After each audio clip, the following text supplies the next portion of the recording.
Stay with me until the end of this one. Because somewhere in the dust of a town, most maps forgot, a man who swore he'd never need anyone again found a woman carrying a secret worth killing for. And the choice he made next cost him everything he thought he wanted. And gave him everything he didn't know he needed. Hit that like button. Drop a comment with your city so I can see how far this story reaches. The letter arrived on a Tuesday. Hollis Cade read it standing in the doorway of a house that smelled like pine sap and silence, holding the paper close to the lantern because the evening light had already gone thin. The handwriting was sharp, efficient, no loops or flourishes. The kind of penmanship that belonged to someone who'd been taught by strict hands. I can keep books, dress wounds, and work without being asked twice. I don't require affection. I require a roof and distance from the life I'm leaving. If that arrangement suits you, I'll be on the next stage west.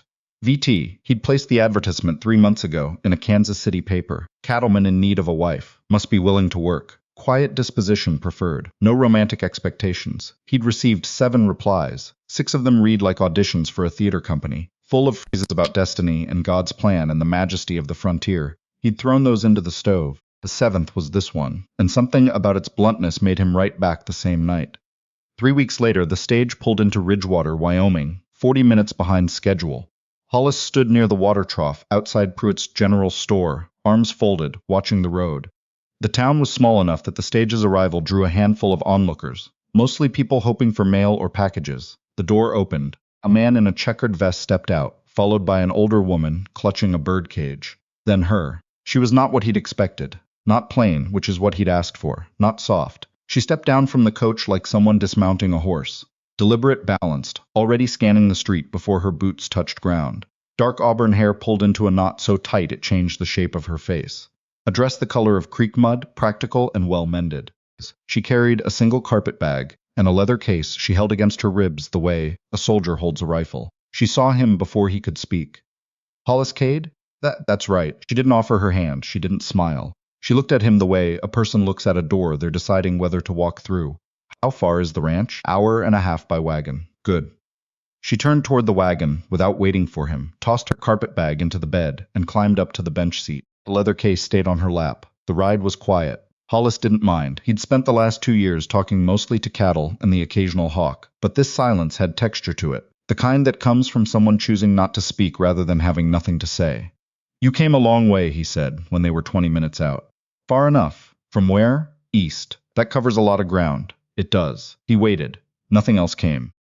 She sat with her hands folded over the leather case, eyes fixed on the horizon, like she was measuring the distance between herself and whatever she'd left behind. The ranch appeared as the sky turned copper.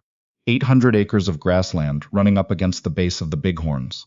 A house built of logs and stubbornness, a barn that leaned slightly to the south, a corral with fence rails that needed replacing. Nothing impressive, nothing that would make a woman from back east think she'd landed well. But Vivian looked at it the way some people look at churches. The house had 2 bedrooms. The main one was his. The second hadn't been opened since his younger brother Declan had died of fever 18 months ago. Hollis had nailed the door shut the week after the burial. Not literally, but close enough. He'd shoved a trunk against it and hadn't moved it since. Vivian set her carpet bag down inside the main room and looked at the blocked door. Someone's room? My brother's. He passed. I'm sorry, she said it clean. No pity wrapped around it, no gentle hand on his arm. Just acknowledgement. I'll need a room, she said. That one's not ready. Then we'll make it ready. Tonight. He almost told her no. Almost said she had no right to walk into his house and start making decisions about rooms he'd sealed shut for good reason. But she was already pulling the trunk away from the door, and something about the way she moved, purposeful, unsentimental, made the protest die in his throat. They cleared the room in 2 hours. Hollis packed Declan's clothes into a crate, his boots, the whittling knife he'd carried since he was 12. Vivian stripped the bed, beat the dust from the mattress outside, wiped down every surface with a rag soaked in vinegar water. She didn't ask about Declan, didn't offer comfort or observations about grief, she just worked. When they finished, the room was just a room. 4 walls, a bed frame, a window facing the mountains. The ghost was gone. This will do, Vivian said. He brought in her carpet bag. The leather case, he noticed, she placed under the bed within arm's reach of where her head would rest. Dinner was salt pork and biscuits. Hollis had cooked before she arrived, keeping it simple. They ate across from each other at a table built for 4, the extra chairs empty in a way that felt more obvious than usual. I can cook, Vivian said between bites. I'll handle meals starting tomorrow. You don't have to prove anything on day 1. I'm not proving anything. I'm being useful. That's the arrangement. After she went to her room, Hollis sat by the dying fire and tried to figure out what he'd brought into his house. She was sharp, controlled, every movement measured, every word chosen, and she was afraid of something. He could see it in the way she'd swept the street with her eyes when she stepped off that stage, the way she kept that leather case close, the way she'd asked, during the ride, nothing about the ranch or the town or him, only how far. She was running. The question was from what? He decided not to ask. He'd promised distance in the ad. Maybe her secrets were the price of keeping that promise. Morning came with the smell of coffee and frying eggs. Vivian had found his supplies, figured out his stove, and was cooking like she'd lived there a decade. She'd also found his ledger. Your accounts are wrong, she said, setting a plate in front of him. You're paying too much for hay, and your cattle numbers don't match your sales records. Either someone's stealing from you or you can't count. He stared at her. You went through my books? They were on the desk. She sat down with her own plate. I managed finances for years before I came here. I know what theft looks like. And this looks like theft. The anger flared and died in the same breath because she was right. He'd suspected Virgil Schofield at the feed store had been padding invoices for months but hadn't had the energy or the math to prove it. How much? He asked. $300. Maybe more. Over the last year. That afternoon they rode into town. Vivian carried the ledger. Hollis carried the quiet certainty that whatever happened next was going to be interesting. Virgil Schofield was behind the counter when they walked in, a heavy man with a salesman's grin that appeared and disappeared like weather. He saw Vivian and his expression flickered. Hollis. Good to see you. Who's the lady? My wife, Vivian. Vivian set the ledger on the counter and opened it to a page marked with a strip of fabric. You've been overcharging Mr. Cade on every delivery since last March. She pointed to a column of numbers, 12 instances. The total comes to $314. I have each one itemized. Schofield's grin didn't waver, but something behind his eyes went flat. Now, ma'am, I don't know what you think you've found, but I found arithmetic, Mr. Schofield.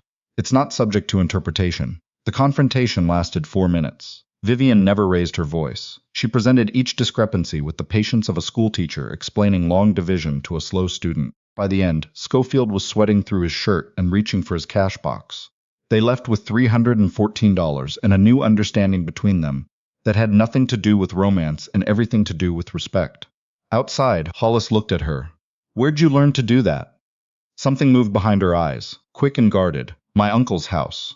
He believed women should understand money, even if they weren't allowed to touch it. Sounds like a hard man. Hard doesn't begin to cover it. She didn't elaborate. He didn't push. They were loading the wagon when Hollis noticed the stranger, tall, clean suit, boots too polished for Wyoming. He stood outside the hotel watching the street with the unhurried attention of someone being paid to watch. When his gaze found Vivian, it stopped. The man walked over, casual steps, but his eyes didn't match his pace. Afternoon. Fine town you've got here. It serves, Hollis said. I'm looking for someone. Young woman. Dark red hair might have come through on the stage recently. Traveling alone. You seen anyone like that? Hollis felt the hair rise on the back of his neck. Can't say I have. That's too bad. He smiled without warmth. There's a reward. $50 for reliable information, family matter. Vivian came out of the general store. At that moment, arms full of wrapped parcels. She saw the man and went rigid. Every line of her body locked. The parcels trembled in her hands. The stranger's expression shifted. Satisfaction layered over something colder. Well now, Hollis stepped between them. You need help loading those, Vivian? She didn't move, didn't speak. Just stared at the man like he was a snake she'd been expecting. Miss Thorne, the stranger said.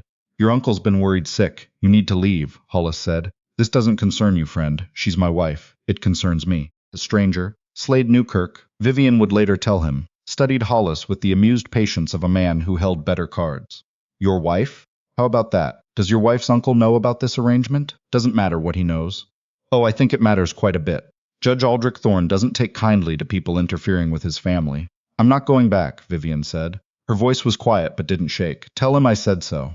That's not really up to you, Miss Thorne. It's Mrs. Cade now, Hollis said, and she said she's staying, so you can ride back to wherever you came from and deliver that message. Newkirk held Hollis's stare for a long moment. Then he tipped his hat. I'll be around, in case anyone changes their mind.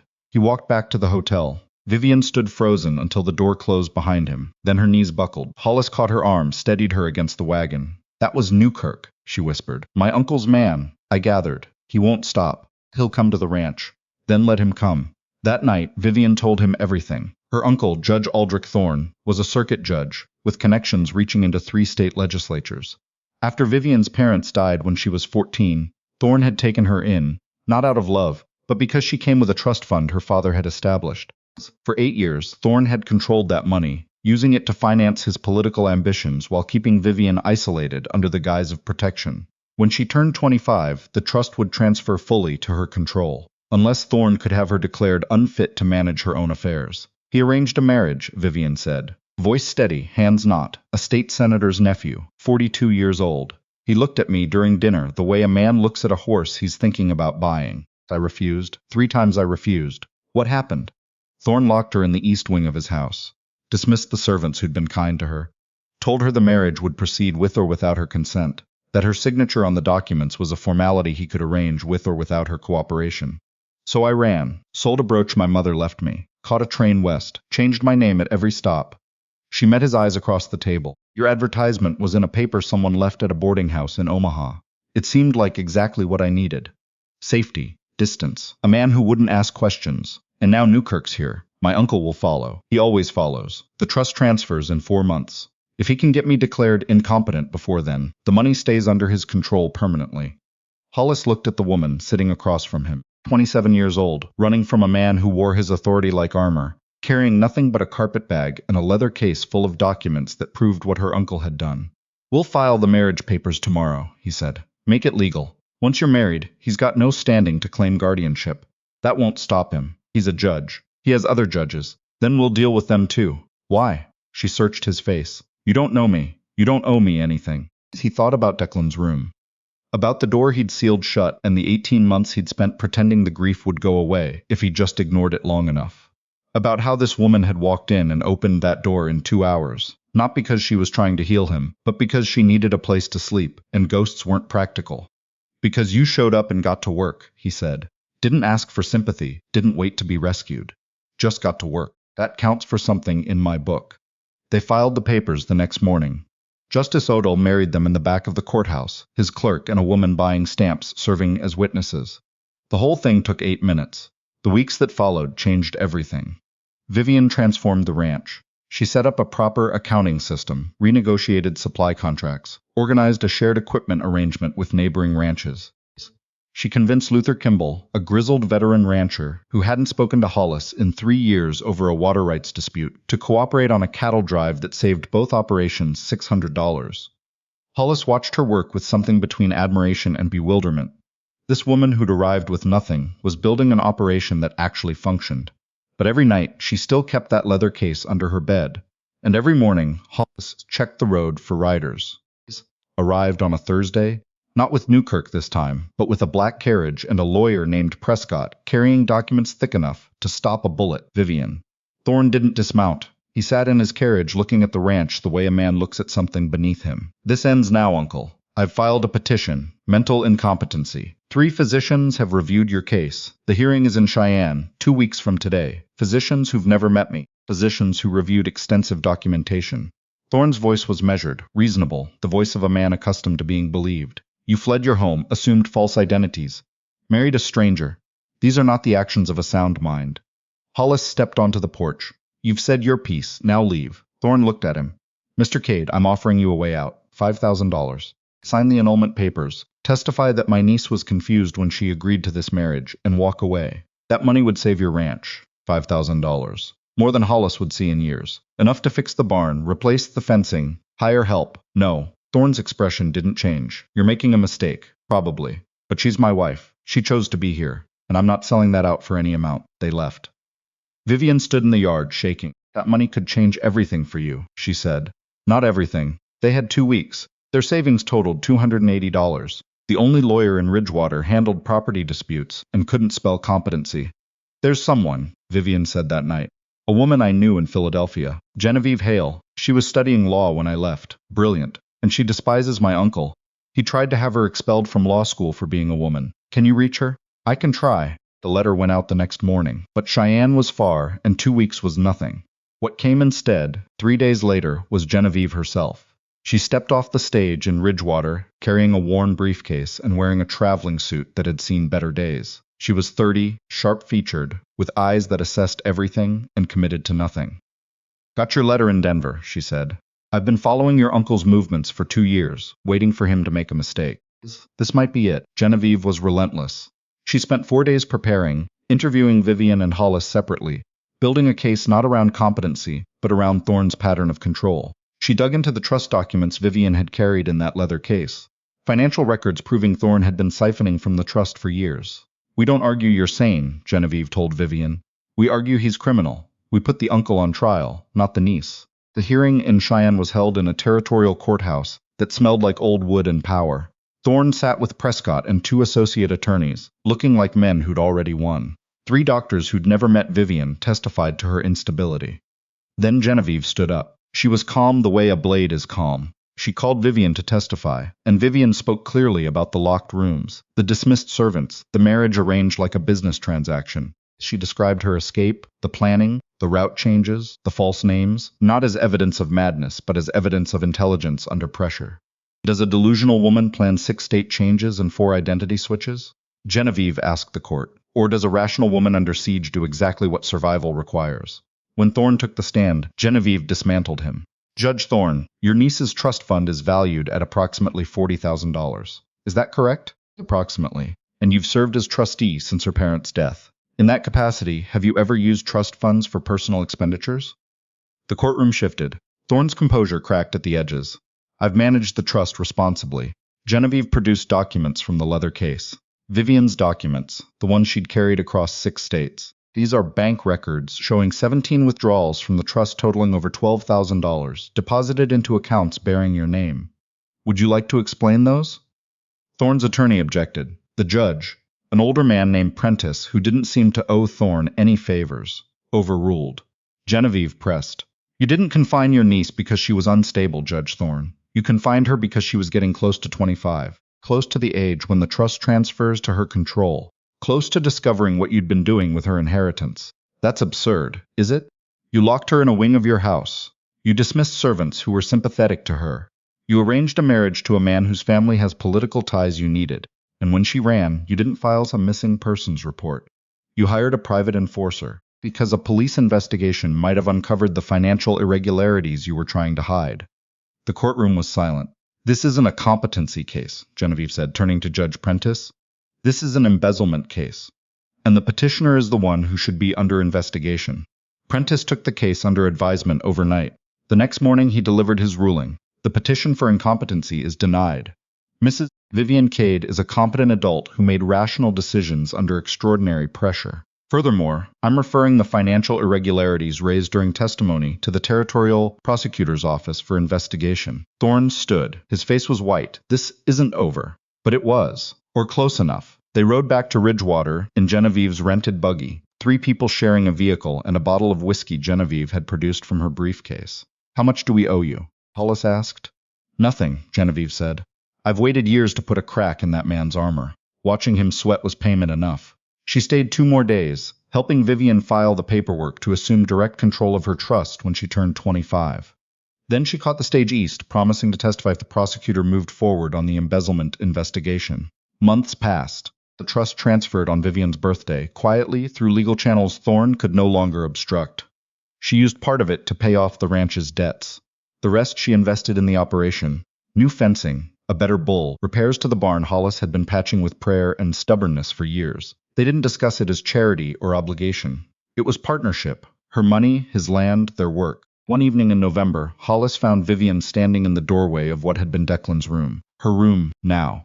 She was looking at the mountains through the window, holding a photograph. "My mother," she said when he asked. "Only picture I have. She was 23 when this was taken. Younger than I am now. Tell me about her." "She was kind, quiet, but not weak. She taught me that knowing your own worth isn't the same as being proud. She died thinking my uncle would take care of me." Vivian's voice tightened. "I don't think she'd have been surprised at what he did, but I think it would have broken her heart." Hollis leaned against the doorframe. What would she think of all this? The ranch? The marriage? The trial? Vivian looked at the photograph for a long time. "I think she'd say I found what she wished she'd had. A place where someone lets me be who I am instead of who they need me to be. That's what you've got here. I know." She set the photograph on the dresser, face up, where the morning light would find it. "That's why I'm not running anymore. Winter came hard. They worked through it together the way ranchers do, breaking ice in the troughs, hauling feed, losing sleep to calving season. They argued about money and fencing, and whether the new bull had been worth the price. They ate meals in comfortable silence and uncomfortable conversation. They learned each other's rhythms the way two instruments learn to play in the same key. In February, a telegram arrived. Hollis brought it from town, handed it to Vivian without opening it. She read it standing by the stove, face unreadable. My uncle had a heart attack. He's alive, but his practice is finished. The prosecutor filed charges last week. Embezzlement, fraud, breach of fiduciary duty. She set the telegram down. How do you feel? Hollis asked. I don't know. I thought I'd feel something. Relief, maybe, or satisfaction. But it's just quiet, like a door closing on a room I already left. That's probably healthy. Probably. She picked up the telegram again, folded it carefully, and put it in the stove, watched it burn. I want to do something, she said. What's that? I want us to get married again. Not in a courthouse in 8 minutes. Something real, something that feels like a beginning instead of an escape. Hollis smiled. I think I'd like that. They held the ceremony in April, in front of the house, facing the mountains. Luther Kimball came with his wife and 3 daughters. Genevieve Hale made the trip from Philadelphia. Justice Odell officiated again, this time with a Bible and actual words instead of just paperwork. Vivian wore a dress the color of sage, not white, not practical gray. Something she'd chosen because she wanted it. Hollis wore his one good shirt and boots he'd polished for the first time in his life. Do you take this woman? Odell asked. I do. Do you take this man? Vivian looked at Hollis. At the ranch behind him, at the mountains beyond, at the life they'd built from nothing but stubbornness and work and the slow accumulation of trust. I do. Not because she was running, not because she needed protection, because she chose him. And being chosen, they'd both learned, was worth more than being needed. That night, after the guests had gone, and the evening had settled into the kind of quiet that only exists in places, far from cities, they sat on the porch. Vivian leaned against Hollis's shoulder. He put his arm around her. You placed that advertisement wanting simple, she said. I did, and you got me instead. Best miscalculation I ever made. She laughed, low and real, the kind of laugh that comes from someone who'd forgotten they could. I answered that advertisement wanting distance, she said, wanting to disappear. And instead I found the first place I've ever wanted to stay. Somewhere in the darkness, cattle lowed. The mountains stood where they'd always stood. The ranch, their ranch, breathed around them like a living thing, patient and enduring. 2 people who'd started as strangers, bound by nothing but an arrangement on paper, had built something that neither of them planned but both of them needed. Not perfect, not easy, not the kind of story anyone would write if they had a choice, but real. And sometimes real is the only thing worth fighting for.